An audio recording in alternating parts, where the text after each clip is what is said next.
Hi, and welcome back to segment number 4 of Life Changing Solutions Live. Today I was going to actually do like a little solo run, but I thoroughly enjoyed what you're about and what you're up to, and I was like, hey, Robin, can you stick around for a little bit? She's like, sure. So we're just going to make it work, and you guys... Yeah, just going to hang out for a bit. So thank you. Sure, of course. Happy to be here. You know, some of the things, like you call yourself an impact coach, Mm-hmm. I refer to myself as a relationship architect. And primarily it's because for me, and let me define relationships and what they mean to me, it's really the ability to relate to others. Yeah. You know, most of us, when we think of relationship, instantly we go into romantic relationships or that kind of thing. But even the exchange that you have with the cashier at the Starbucks, you're in that moment in time, you're in a relationship with that person. Yes. Yeah. You know, and you may disengage after, you know, you've received, after the transaction is over, you may disengage. But in that moment, there was a relationship that happened. Yeah. And so this happens in business, in life, in any kind of facet. It's when you're relating to somebody else. Yes. And so the architect piece comes in is where I support others in really harnessing who they are in their authentic self and honoring themselves, but also honoring others. You know, there's this whole little chart that I have that everybody, if we all stand in our I am and honor each other's I ams, the world would be a totally different place. Yep, it sure would. It sure would. Which also speaks into, like, kind of takes me into what it is that I do. I do workshops, and I do work with businesses and individuals. But right now, my little project that later I'll be announcing more and have actual workshops and stuff is I have an absolute passion with working with children and families and parents specifically. In my former life as a therapist, I would work with parents. You know, parents all too often would come in and say, fix my kid, there's something wrong. He's getting, you know, has problems in school, or he's in gangs or this, and, you know, there's something there. And I learned to stop and be like, okay, yeah, you know, your child may need support, but let's talk to you, mom or dad, first. Yeah. And then it's not a one-way street. You know, that relationship has the members of it. Whoever's in the family, everyone is in that relationship. It's never just the problem is with the child and I have nothing to do with it, and there is no other influence in what's happening here.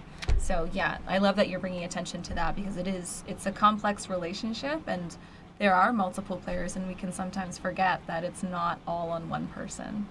Absolutely. And it's like we all live in a complex system. It's a systematic society and culture.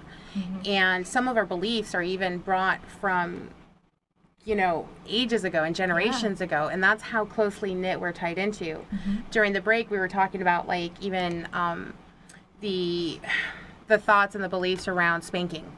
You know, some consider it abuse, others are like, hey, I had to go outside and pick my The switch off the tree. and I turned out okay. Yeah. So, and I'm not here to make anybody wrong.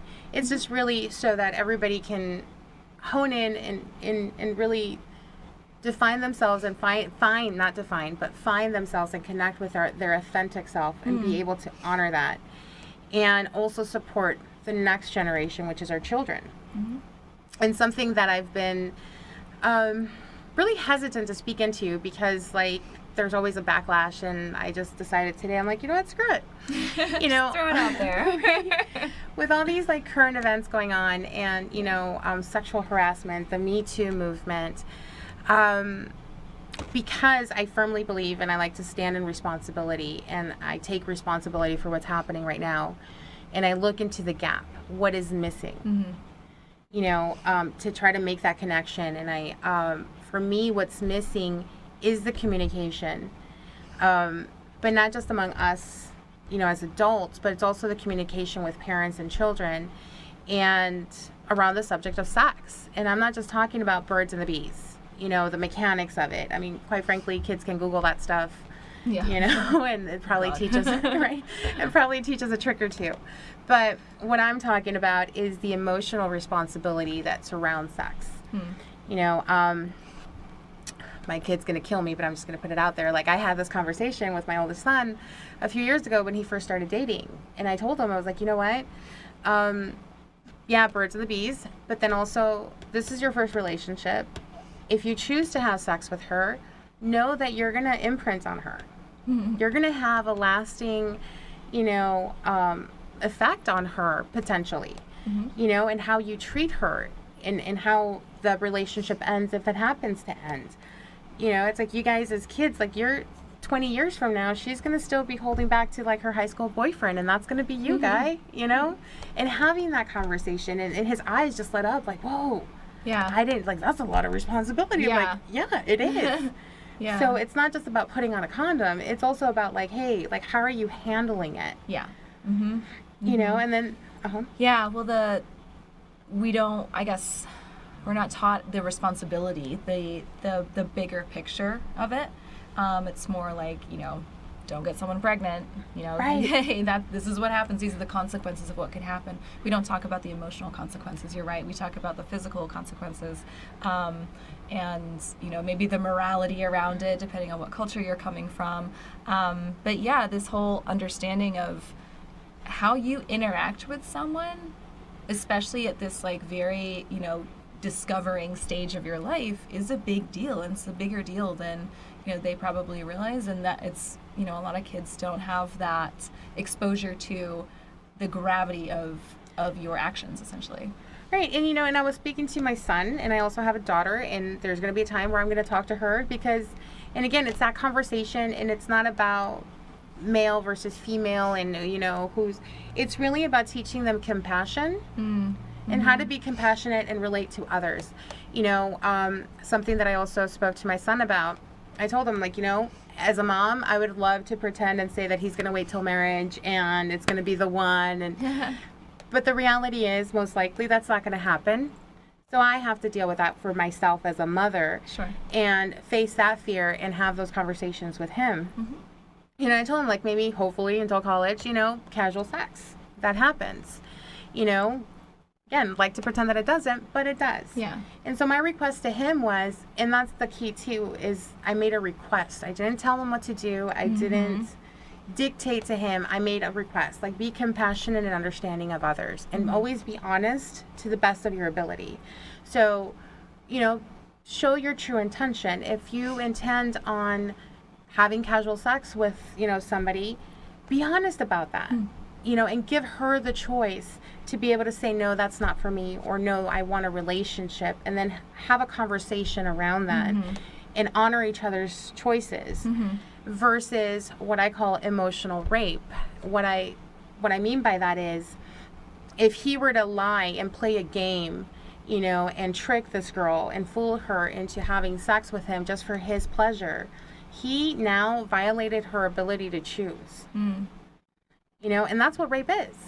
You're depriving them of choice. Mm-hmm. Well, intentionally manipulating someone as well. Yes. Maybe knowing that they would make different decisions if they were aware of your intentions. Exactly. Yeah. And so, I know it sounds really harsh, emotional rape, but I want to coin that purposely and very intentionally, as harsh as it sounds, so that people get it. Mm-hmm. When we, and it doesn't always happen, and it's not limited to sex, it's in any situation, as you've mentioned, in any time when you're manipulating somebody else. Mm-hmm. Essentially, that's what you're doing. You're emotionally raping the other person. You're robbing them of their ability to choose for themselves based on what is versus what you're making up for them. Yeah. Well, I think on a day-to-day basis, the world that we live in right now is encouraging of not including emotions into the dialogue, into your day-to-day activities. It's more like, what needs to be done? Let me just get it done. And it's very, I call it neck up. It's very like logically focused. Mm-hmm. And that when you have an emotional experience, or when you're just experiencing emotions just by existing, they're kind of inconvenient. They're treated as like, this is not appropriate either for the workplace, or, oh, you're getting too emotional. It's just, it seems to be kind of like, it's treated as like a downer, a bummer, this kind of inconvenient, awkward thing. Whereas when you really acknowledge that we are, at our core, emotional beings, first and foremost. The brain, I like to think that the brain is the driver of, first you listen to the emotions, you take stock, and then you make a decision on what's the best way to move forward, taking all of those things into account. But if you're simply operating on, well, I'm the only one whose emotions should be taken into account, and even then they're kind of, getting in my way, then you are not honoring that person as a full person. You're not acknowledging them as a human being, essentially. And bringing it full circle when it comes to parenting, and I know time has run out, so I'm just going to make a very quick point. Right? Thank you. It just bringing it back is, the conversations, the connections, this admitting and accepting our emotions and the emotions of others, especially in the realm of parenting. I cannot stress enough how important that is, and acknowledge that we as parents may be fearful or uncomfortable, but willing to go through that and push through that so that our kids can learn to be compassionate, loving individuals and potentially avoid some of the stuff that's happening right now. Sure, yeah. And so with that, I'm going to wrap it up, and thank you all for watching, and I'll see you guys in 2 weeks. Don't forget to like and share the videos. Bye. Thank you. Of course.